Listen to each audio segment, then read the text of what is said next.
तो अगर हम पूरा अर्थ देखें तो अर्थ का जो 71% है उसमें कितना है, क्या है, वाटर है। वाटर बहुत सारे फॉर्म में हो सकता है, lakes, glaciers and oceans. And फिर 29% है लैंड में। तो अर्थ में वाटर कैसे आया?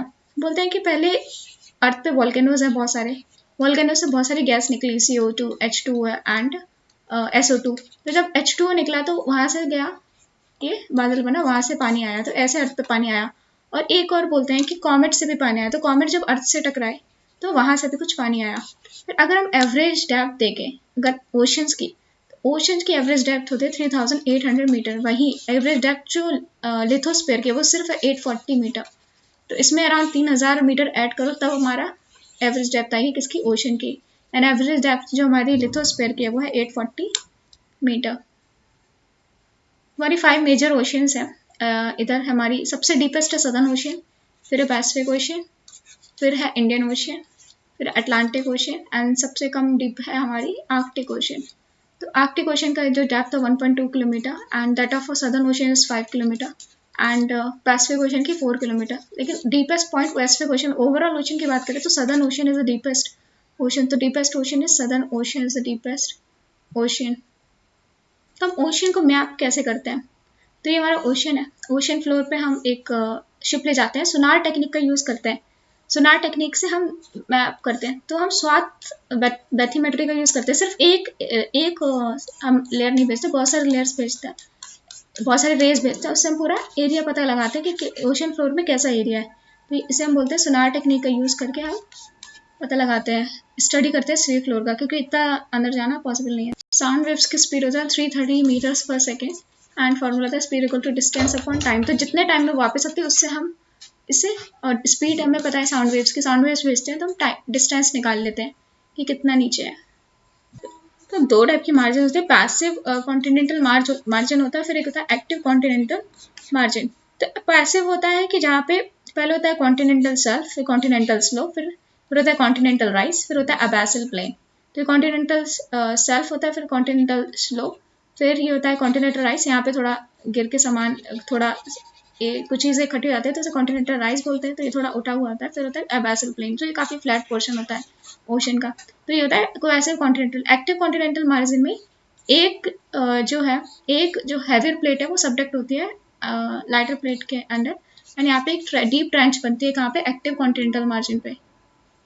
पहले कॉन्टिनेंटल अगर शेल्फ की बात करें तो ये कॉन्टिनेंटल शेल्फ, तो इसका जो वो होता है कॉन्टिनेंटल शेल्फ का, इसका 1 to 3 डिग्री इसका स्लोप होता है। एंड इसकी जो एरिया होता है, जैसे ये अगर देखें तो यहाँ पे कॉन्टिनेंटल शेल्फ कम से कम फ्यू किलोमीटर टू 500 किलोमीटर रहता है कॉन्टिनेंटल शेल्फ, तो वेरी करता है। एंड इसमें 8.6% of the area, 8.6% of the area cover करता है। फिर कॉन्टिनेंटल शेल्फ के बाद आता है कॉन्टिनेंटल स्लोप। इसका जो स्लोप होता है 5 डिग्री टू 60 डिग्री होता है, यानी 8.5% एरिया खत्म करता है। और इसके बाद कॉन्टिनेंटल राइज आता है, फिर उसके बाद अबैसल प्लेन आ जाता है। फिर अगर देखें डेप्थ तो वाटर अगर देखें तो वो 200 टू 2000 मीटर होता है, 200 टू 2000 मीटर। से पहले हमने देखा था एवरेज डेप्थ कितनी होती है 3800 मीटर एंड लिथोस्फीयर की कितनी होती है 840 मीटर। सबमरीन कैनियन होता है। कैनियन क्या होता है? Narrow deep shape valley. Canyon क्या होता है? नैरो वी शेप्ड वैली जो बन जाती है उसे कैनियन बोलते हैं। कुछ ऐसी वैली बन जाए वी शेप्ड टाइप की उसे कैनियन बोलते हैं, जैसे ग्रैंड कैनियन होता है यूएसए में, तो वी शेप्ड वैली होते हैं उन्हें। फिर सबमरीन कैनियन मतलब सबमरीन के अंदर। तो अगर देखें तो ये अगर हम ये वाटर बॉडी लें, से वाटर बॉडी है कुछ ऐसी,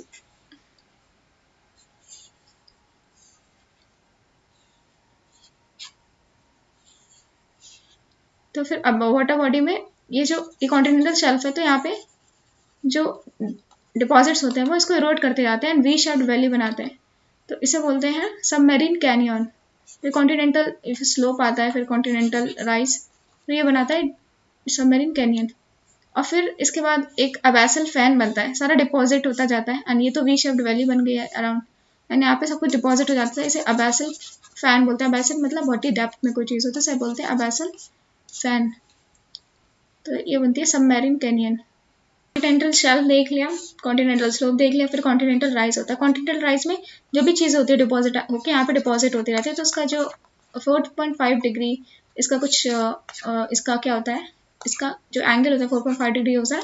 एंड ये ट्रांजिशन जोन होता है किस किस के बीच में, ये ट्रांजिशन जोन होता है ocean plates and continental plate and ocean plate के बीच में ट्रांजिशन जोन होता है कॉन्टिनेंटल राइज एंड सेडिमेंट्स यहाँ पे कैसे डिसोल्व होते हैं टर्बिडिटी करंट। टर्बिडिटी करंट मतलब ऐसे जाके फिर ऐसे आते हैं, तो ऐसे टर्बिडिटी करंट चलता है एंड यहाँ पे डिपॉजिट होती है सेडिमेंट्स कहाँ पे कॉन्टिनेंटल राइज पे। फिर होता है अबाइसल प्लेन, अबाइसल प्लेन्स, तो पहले कॉन्टिनेंटल शेल्फ, फिर कॉन्टिनेंटल स्लोप, फिर कॉन्टिनेंटल राइज, फिर आगे अबाइसल प्लेन। तो सबसे डीपेस्ट पार्ट होता है लाइक 12,500 फीट अराउंड, तो काफ़ी होता है इसमें जो इसकी जो स्लोप होता है इसका लेस देन 0.01%, बहुत ही कम स्लोप होता है, बिल्कुल फ्लैट टाइप का होता है अबाइसल प्लेन। एंड ये कॉन्टिनेंटल राइज की बात होता है, धीरे धीरे जैसे जैसे यहाँ पे जाते जाते वैसे ही जो बायोडाइवर्सिटी कम होती जाती है, क्योंकि डेप्थ में सनलाइट नहीं पहुँचती है इतनी, तो बायोडाइवर्सिटी कम होती जाती है। तो ओशन ट्रांचेस बनती हैं, जैसे ओशन ट्रांचेस बनती है, जो हैवियर प्लेट है वो सबडक्ट पे जाती है लाइटर प्लेट के नीचे, यहाँ पे ट्रांच बनती है, डीपेस्ट पार्ट होते हैं ओशन के, एंड यहाँ पे सबडक्ट होती जाती है, it's deeper part of ocean tranches. So tranches की बात करें तो ये अगर अमेरिका है तो अमेरिका के पास यहाँ पे एलूशियन ट्रेंच है, फिर यहाँ पे mid America trench, Puerto Rico trench, फिर है पेरू चिले ट्रेंच, फिर यहाँ पे अंटार्कटिका के ऊपर है ये साउथ सैंडविच ट्रेंच, फिर यहाँ पे एलूशन ट्रेंच, वही इस साइड वाली एलूशन ट्रेंच, फिर है जापान कुरले ट्रेंच, उसके नीचे है हमारी जोनाशे शोटो, उसके है वेनाडायो, फिर मरियाना ट्रेंच है यहाँ पे, फिर टोंगा ट्रेंच, टोंगा ट्रेंच ये न्यूजीलैंड के ऊपर, फिर न्यू हर्बेडाइट्स एंड जावा ट्रेंचेस, तो ऐसे कुछ ट्रेंचेस हैं। फिर मिड ओशन रिज बनती है डाइवर्जेंट प्लेट बाउंड्री, मतलब दो प्लेट्स एक दूसरे से दूर जा रही हो तो मिड ओशन रिज बनती है, ऐसे मैग्मा निकलता है तो मिड ओशन रिज बनती है। तो अराउंड 1000 to 2500 किलोमीटर वाइड होती है एंड 2.3 किलोमीटर होती है अबव द ओशन फ्लोर। तो इसमें यूनिक बायोलॉजिकल कम्युनिटीज होती हैं, यहाँ पे हॉट स्प्रिंग्स होती हैं यहाँ पे। तो अगर हम ये देखें यहाँ पे ये है north America and south America, और ये है यूरोप एंड अफ्रीका। तो यहाँ के इसके बीच में मिड ओशन रिज, और ये जो हमारा आइसलैंड है वो इसके ऊपर ही है, मिड अटलांटिक रिज के ऊपर, मिड अटलांटिक रिज के ऊपर है आइसलैंड। एंड यहाँ पे हॉट स्प्रिंग काफ़ी देखी जाती है और यूनिक बायोडाइवर्सिटी होती है, यहाँ पे यूनिक बायोलॉजिकल कम्युनिटीज होती हैं। तो सी माउंट क्या होता है, अगर अप टू 1000 कोई अगर पानी है, अगर देखिए वो पानी है, तो पानी के अंदर अगर अप टू 1000 मीटर कोई अगर कोई पहाड़ जैसा हो पानी के अंदर, उसे बोलते हैं सी माउंट, उसे बोलते हैं सी माउंट। फिर गायट क्या बोलते हैं, अगर ये ऊपर का पार्ट इरोड हो जाए तो कुछ ऐसा कुछ बनेगा, इसे बोलते हैं गियोट, इसे बोलते हैं गियोट। तो सी माउंटेन गियोट देखते हैं, तो ये है पानी का लेवल। फिर अगर ये अप टू 1000 कोई ऐसा पहाड़ है पानी के अंदर तो सी माउंट बोलते हैं। अगर ये पानी के ऊपर गए तो ये आइलैंड बन जाएगा, वोल्केनिक आइलैंड। फिर अगर इसका ऊपर वाला चीज़ का इरोड हो जाए, ये ऊपर वाला सिर्फ ऐसे बने कुछ ऐसे, तो इसे इरोजन बोलेंगे। और पानी के अंदर ही ये इरोड हो जाए तो इसे बोलेंगे गियोट, तो इसे बोलेंगे गियोट।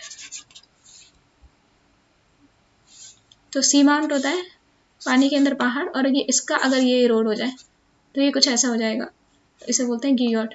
फिर ऊपर निकला है वोल्केनिक आइलैंड और ऊपर वाला ये इरोड हो जाए बस, तो उसे बोलेंगे इरोजन, तो इसे बोलेंगे इरोजन। तो seamount, guyot, volcanic island and erosion. तो यहाँ पे कुछ इंपॉर्टेंट ट्रेंचेस है, ये है एलूशियन ट्रेंच, एंड फिर है कुरले ट्रेंच, ये मरियाना ट्रेंच है यहाँ पे, एंड फिर यहाँ पे है हमारी मिड अटलांटिक रिज, ये पूरी मिड अटलांटिक रिज है। फिर यहाँ पे प्यूट्रो रिको ट्रेंच, ये प्यूट्रो रिको ट्रेंच। फिर पेरू चिले ट्रेंच, तो यहाँ पे पेरू चिले ट्रेंच। फिर है पैसिफिक अंटार्कटिक रिज एंड ये साउथ वेस्टर्न इंडियन रिज। फिर सदर्न इंडियन रिज, यहाँ पे सदर्न इंडियन रिज। फिर है कर्डमैक टोंगा ट्रेंच, ये कर्डमैक टोंगा ट्रेंच, ये न्यूजीलैंड के ऊपर है।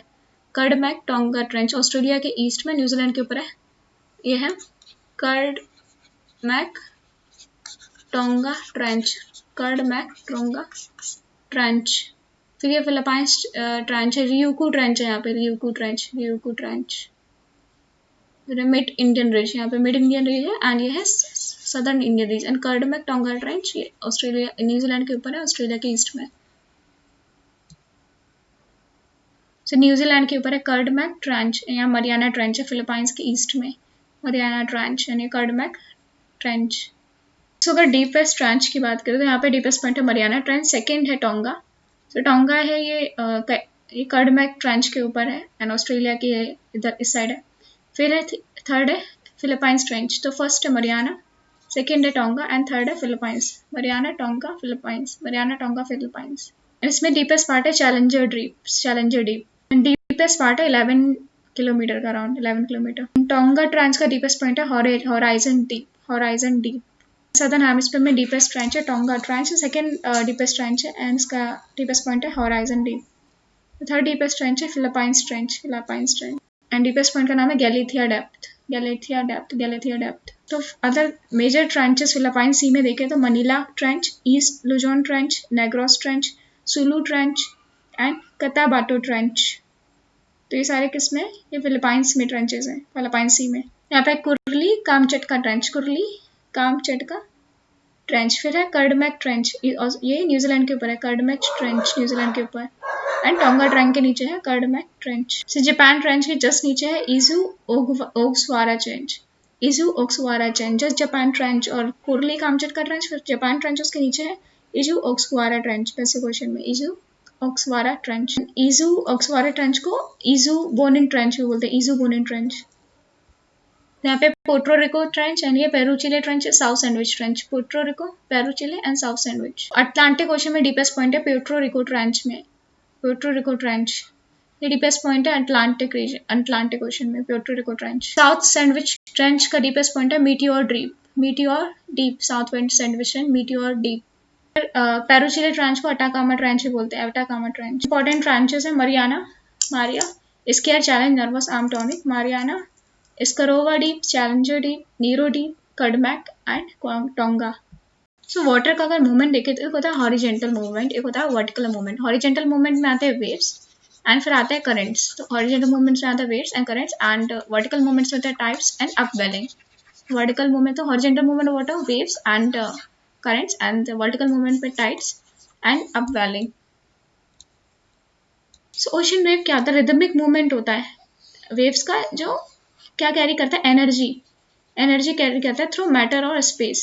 सो रिदमिक मूवमेंट ऑफ वाटर होता है जो एनर्जी कैरी करता है थ्रू मैटर और space. So it is a rhythmic movement of water that carries energy, energy carry कर रहा है through matter and space. And ocean wave जो होता है अनडुलेटरी मोशन होता है of the water surface. So undulatory movement of water surface को बोलते हैं ocean waves, अनडुलेटरी movement of water surface is called ocean waves.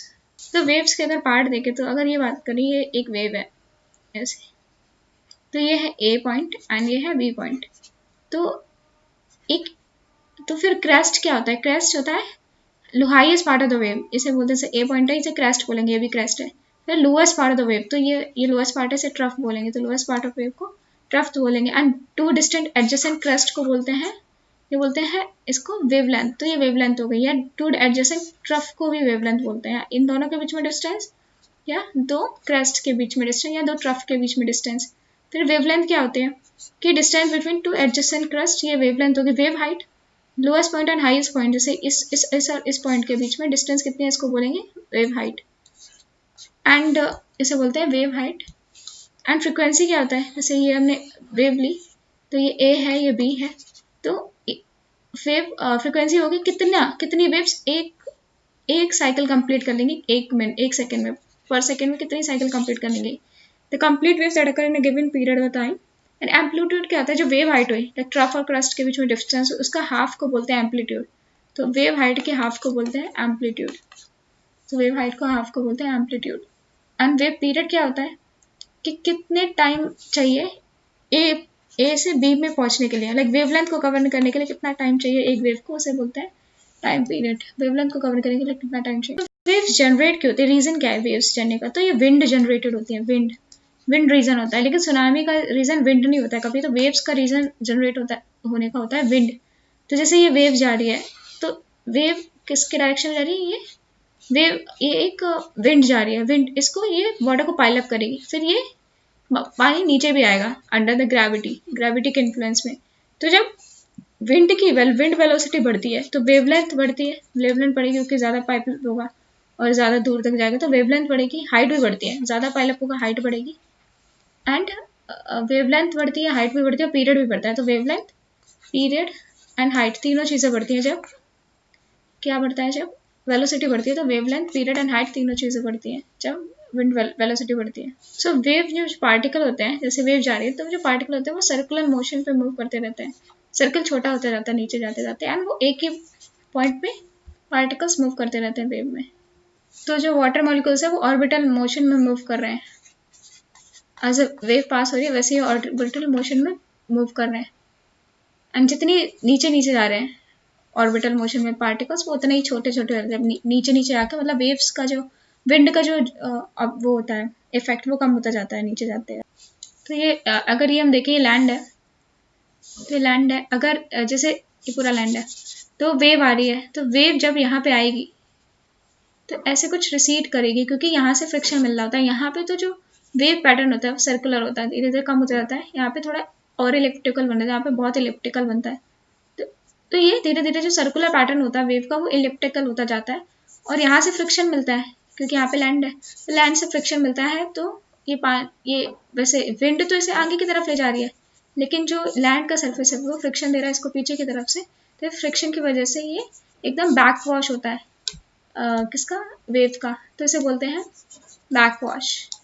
So C bed इसे friction provide करती है एंड इसको पीछे की धकेलने की कोशिश करती है, तो इससे बैक वॉश क्रिएट होता है बीच पे। वेव की टाइप होते हैं कैपिलरी और रिपल। सबसे पहले था कैपिलरी एंड रिपल। इसमें जो पीरियड होता है 1 सेकेंड से कम होता है पीरियड, एंड इसमें वेवलेंथ होती है 2 सेंटीमीटर से कम होती है। और इसमें जो डेप्थ होती है बहुत ही शैलो होती है। जैसे कोई छोटा सा पत्थर या लाइट विंड, बहुत ही इंसेक्ट अगर गिर जाए तो क्रिपल और रिपल जनरेट होती है। तो बिल्कुल छोटी छोटी क्रिपल और रिपल होती है। फिर इससे बड़ी होती है रिपल, इससे होती है बड़ी चॉप। तो क्रिपल रिपल तो बहुत ही कम होती है। फिर चॉप होती है, ये 1 to 10 सेकेंड होते हैं एंड इसमें जो वेवलेंथ होती है 1 to 10 मीटर और थोड़ी शैलो होती है। एंड ये बहुत ही शैलो होती है, वेरी शैलो, ये थोड़ी शैलो होती है एंड इसमें स्ट्रॉन्ग विंड होती है थोड़ी। फिर होता है, तो हमने देख लिया cripple and capillary and ripple. फिर चॉप देखा, फिर स्वेल। स्वेल में ये 10 to 30 सेकेंड तक होता है, ये 1 to 10 सेकेंड से 1 to 30 सेकेंड।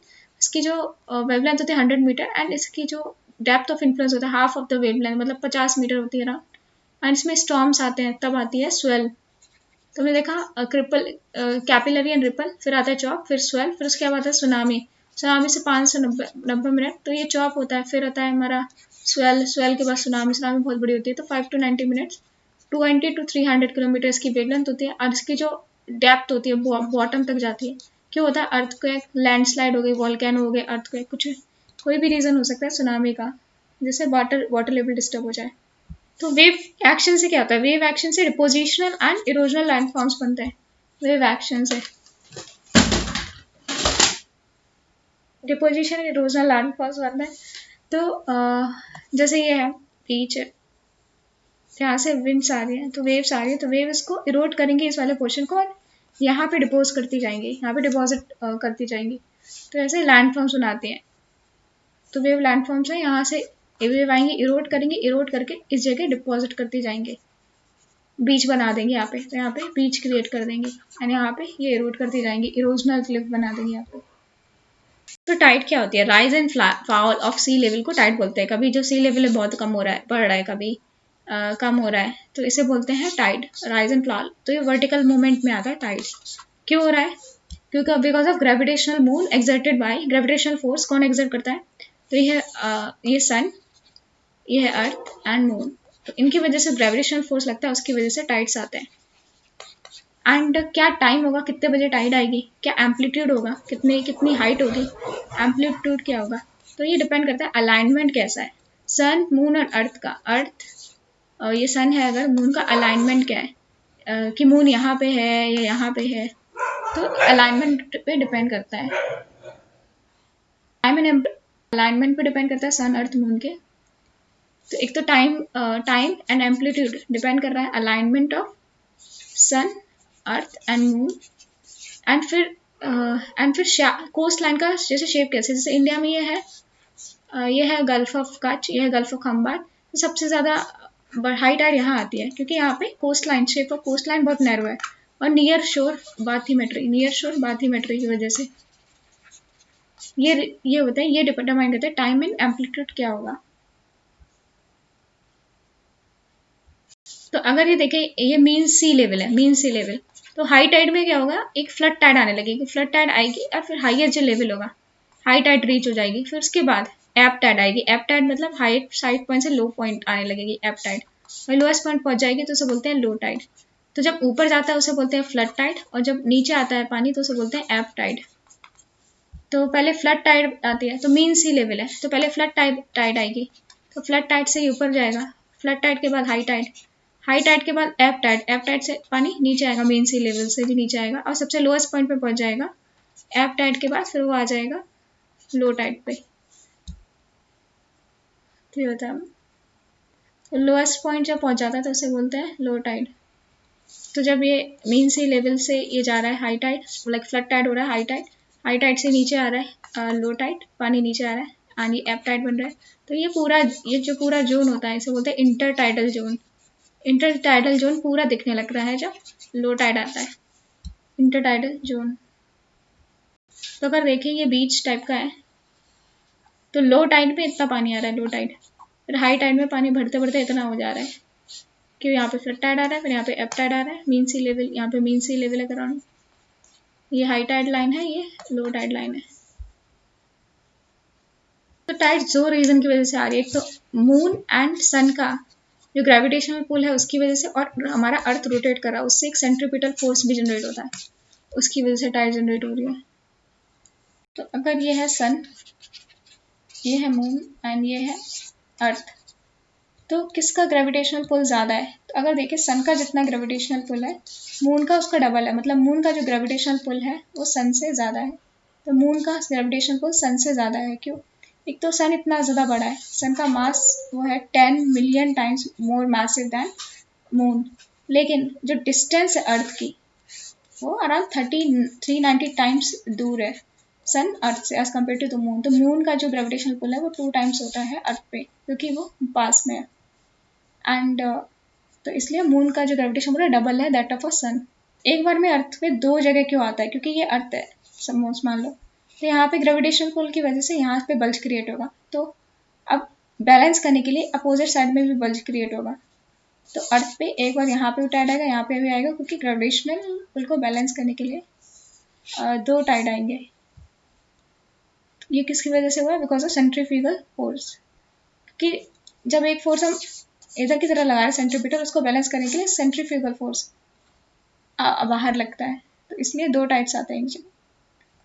सो टाइड्स का अगर टाइप देखें तो 3 टाइप होता है, एक होता है डाययूरियल टाइप टाइड्स, एक होता है सेमी डाययूरियल टाइप और एक मिक्स टाइड होता है। तो डाययूरियल टाइप में मतलब पूरे 24 घंटे में एक हाई टाइड आई एक लो टाइड आई, तो ये डाययूरियल डाययूरियल। एंड फिर होता है सेमी डाययूरियल, मतलब 24 घंटे में 2 low high tide and 2 low tide, मतलब पहले 6 घंटे में 6 घंटे में एक हाई टाइड, फिर लो टाइड, फिर हाई टाइड, फिर लो टाइड। तो ये होता है सेमी डायगोनल टाइड, मतलब 2 हाई टाइड 2 लो टाइड। फिर एक होता है मिक्स टाइड, मिक्स टाइड मतलब अनइवन, कि दो लाइक एक हाई टाइड फिर लो टाइड आई, फिर उससे बड़ी हाई टाइड आई उससे छोटी लो टाइड आई, मतलब अनइवन डेप्थ पे आ रहा है, जैसे बोलते हैं मिक्स टाइड। तो कहीं कहीं अगर देखें तो कहीं कहीं डायगोनल टाइड आती है, मतलब एक हाई टाइड एक लो टाइड, सेमी डायगोनल मतलब 2 high tide 2 low tide, and mix tide मतलब अनइवन टाइड्स आ रही है, इसमें 1 हाई एंड 1 लो भी पॉसिबल है। तो डायगोनल टाइड मतलब 24 घंटे में एक हाई टाइड आई फिर एक लो टाइड आई, तो ये होता है डायगोनल टाइड। फिर सेमी डायगोनल होता है हाई टाइड फिर लो टाइड, फिर हाई टाइड फिर लो टाइड, तो इसमें 2 आती है सेमी डायगोनल में। एंड फिर मिक्स टाइड में लो टाइड फिर हाई टाइड, तो अलग अलग एम्पलीट्यूड पे आ रही है, तो ये मिक्स टाइड बोलते हैं। तो टाइड्स की टाइप्स होते हैं स्प्रिंग टाइड। स्प्रिंग टाइड में क्या होता है कि तीनों एक सेम अलाइनमेंट है, यहाँ पे अर्थ मून एंड सन एक अलाइनमेंट में है, मून यहाँ पे भी हो सकता है, तो इसे बोलते हैं स्प्रिंग टाइड की एक ही लाइन में हो। तो इसमें जो हाई टाइड होता है सबसे हाई होता है, अगर ये नॉर्मल टाइड है तो हाई टाइड इससे बहुत ज़्यादा होगा, लो टाइड इससे भी लो होगा। तो ये होता है, ये नॉर्मल है तो हाई स्प्रिंग टाइड में ये हाई टाइड इससे नॉर्मल टाइड से ज़्यादा होगा, लो टाइड से कम होगा। कब होता है? स्प्रिंग टाइड के केस में। तो लूनार एंड जो सोलार है एक साथ कंस्ट्रक्टिवली इंटरफेयर करते हैं, तो दोनों ही अच्छे से पुल प्रोवाइड कर देते हैं अर्थ को, मून भी और सन भी। किसके केस में? स्प्रिंग टाइड में। नीप टाइड पे क्या होता है? 90 डिग्री होता है। तो जब सन, जैसे ये सन है, ये अर्थ है एंड यहाँ पे मून है, तो ये 90 डिग्री एंगल पे है ऐसे कुछ, तो ये होता है नीप टाइड। तो ये डिस्ट्रक्टली इंटरफेयर करते हैं, तो इसमें स्मॉल टाइडल रेंज होती है। तो इसमें जैसे इससे भी छोटी टाइडल रेंज बनती है इस नीप टाइड के केस में। तो स्प्रिंग टाइड की बात करें, स्प्रिंग टाइड, तो इसमें हाईएस्ट हाई टाइड होती है, लोएस्ट लो टाइड होती है स्प्रिंग टाइड में। एंड नीप टाइड में मॉडरेट टाइडल रेंज होती है, मॉडरेट नीप टाइड के केस में जब 90 डिग्री पे होता है, मॉडरेट टाइडल रेंज। तो स्प्रिंग टाइड में कंडीशन ये बनती है कि अर्थ है, ये सन है, मून यहाँ यहाँ यहाँ हो सकता है। एंड फिर नीप टाइड की बात करें, तो नीप टाइड में सन यहाँ पे है, अर्थ यहाँ पे है, और मून यहाँ यहाँ 90 डिग्री पे होगा, तो होता है न्यूब टाइड। एंड इसमें मॉडरेट टाइडल रेंज बनती है। तो अगर एक ग्राफ से देखें हाई टाइडल ये है टाइम के हिसाब से, तो ये स्प्रिंग टाइड के केस में ये है, एंड न्यूब टाइड के केस में ये है। लो टाइड तो इससे ज़्यादा होगी, तो ये स्प्रिंग टाइड के जो लो टाइड है उससे कम लो टाइड पहुंची है न्यूब टाइड के केस में। जो अर्थ है एंड ये सन है, तो इसमें ये इलिप्टिकल ऑर्बिट होती है इसकी, मून की। तो एक जब मून बहुत पास होता है, इसे पेरिजी बोलते हैं, दूर होता है इसे अपोजी बोलते हैं, पेरिजी मतलब पास। तो पेरिजी बहुत पास में होता है, तब ये जो हाई टाइड होती है ज़्यादा होती है पेरिजी, एंड अपोजी के टाइम कम बनती है टाइड। एक होता है perigean spring tide, perigee spring tide, एक होता है अपोजी स्प्रिंग टाइड। अपोजी मतलब दूर, पेरिजियन मतलब पास, perigean spring tide and apogean spring tide. फिर फुल मून कब होता है, न्यू मून कब होता है, जब सन एंड अर्थ के बीच में मून आ जाए तो उसे बोलते हैं full new moon, new moon. And जब अर्थ बीच में आ जाए, सन अर्थ एंड मून, अर्थ बीच में आ जाए सन और मून के, तो उसे बोलते हैं full moon, full moon. New moon जब ये बीच में आ जाए तो इसे बोलते हैं न्यू मून, क्योंकि जब सन के कांटेक्ट में आएगा सन उसे नया नया कर देगा, तो उसे बोलते हैं new moon. Just like example, just to remember. Tides की बात करें, सबसे ज़्यादा होती है सेमी डायगोनल टाइड्स। तो ये पूरा एरिया है जो, जैसे अगर हम ये देखें अमेरिका है, ये नॉर्थ अमेरिका है, ये साउथ अमेरिका है, तो ये जो एरिया है ये पूरा यहाँ पे थोड़ा ईस्ट कोस्ट वाला है, इसमें पूरी सेमी डायगोनल मतलब एक दिन 24 घंटे में 4 बार, तो ये सेमी डायगोनल टाइप्स आती है इस एरिया में। फिर और कहाँ कहाँ ये होती हैं, ये सेमी डायगोनल टाइप्स है, ये सेमी डायगोनल टाइप्स पूरे एरिया में सेमी डायगोनल टाइप। इंडिया के ईस्ट कोस्ट में पूरा सेमी डायगोनल टाइप्स आ रही है, टाइड्स आ रही है। एंड अगर हम डायगोनल टाइड्स देखें तो ये फिर ये मिक्स टाइड्स है, mix tides, mix tide. India के ईस्ट कोस्ट में मिक्स टाइड्स आ रही है, एंड वेस्ट कोस्ट में सेमी डायगोनल मतलब एक दिन में 4 बार। तो इंडिया का ये ईस्ट कोस्ट है, एंड यहाँ पे पूरे एरिया में ये semi diagonal types, semi diagonal tides, like mix tides. और ये सारी पिंक वाली मिक्स टाइड्स है, एंड जो पर्पल वाली है स्काई ब्लू वो सेमरल्ड है। तो अगर इंडिया का मैप देखें तो इंडिया की जो ईस्ट कोस्ट पे है यहाँ पे मिक्स टाइड्स आते हैं, ईस्ट कोस्ट पे मिक्स टाइड्स आते हैं, एंड वेस्ट कोस्ट पे आते हैं semi diagonal tides, west coast पे आते हैं तो यहाँ पे semi diagonal tides, and east coast में आती है मिक्स टाइड्स। हाई टाइड है सेफ ऑफ कोस्ट लाइन पे डिपेंड करते हैं, जैसे बे ऑफ फंडे, बे ऑफ फंडे कहाँ पे, ये कैनेडा में है बे ऑफ फंडे। तो ये कुछ ऐसा नैरो पैसवे है बे ऑफ फंडे, तो जो अंदर अंदर जाके बहुत नैरो होता जाता है बे ऑफ फंडे। तो यहाँ पे बहुत ही ज़्यादा हाईएस्ट हाई टाइड आती है बे ऑफ फंडे में, हाईएस्ट हाई टाइड। और इंडिया में कहाँ पे आती है, गल्फ ऑफ खंबात।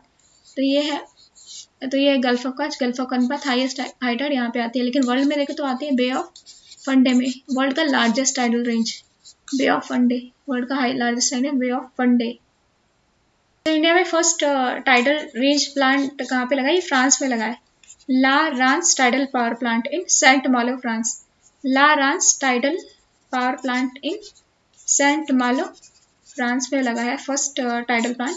तो टाइडल प्लांट में एनर्जी कैसे यूज़ करते हैं कि एक स्ट्रक्चर है ऐसा करके, तो उसको बीच में स्ट्रक्चर खड़ा कर दिया, ऊपर अगर कोई ब्रिज विज बना दिया, तो यहाँ पे इस साइड जब पानी होगा, जब हाई टाइड आएगा तो इस साइड का पानी इस साइड चला जाएगा लो टाइड में, और फिर हाई टाइड में इस साइड का पानी साइड चलाएगा, तो बीच में टरबाइन लगा के जब टरबाइन घूमेंगे तो उससे इलेक्ट्रिसिटी जनरेट होगी। तो ये होता है high tide and low tide का यूज़ करके।